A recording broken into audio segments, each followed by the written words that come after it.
Hi ළමයි. ඔන්න ඉතින් අද එක්කෙනෙක් සර්ප්‍රයිස් වෙන්න තමයි යන්නේ. එයාව ලොකුම ලොකු බොරුවක් කියලා තමයි එයාගේ යාළුවෝ මෙහෙට ගෙන්න ගත්තේ. එයා ආවේ නම් ගොඩක් බය වෙලා. හැබැයි එයා අපව දැක්කට පස්සේ එයාගේ හිනාව නම් එයාට නවත්ත ගන්න බැරි වුණා.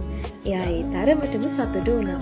ඉතින් අපි හැමෝටම අවුරුද්දට එකම එක දවසක් කියන මේ සතුටු දවස අපේ හැමෝම අපේ යාළුවොත් එක්ක අපිට ගත කරන්න හමු වෙනවා කියන්නේ ඇත්තටම ලොකු වාසනාවක්. ඉතින් අපේ සතුටක් වෙනුවෙන් අපේ යාළුවෝ මෙහෙම කැප වෙනවා කියන්නේ ඇත්තටම අපි ගොඩක් වාසනාවන්ත අය නේද?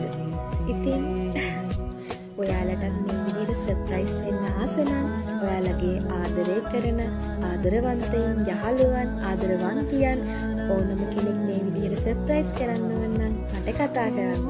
ඔයාලා හැමෝටම සුබ දවසක්. ඉතින් නැන්නා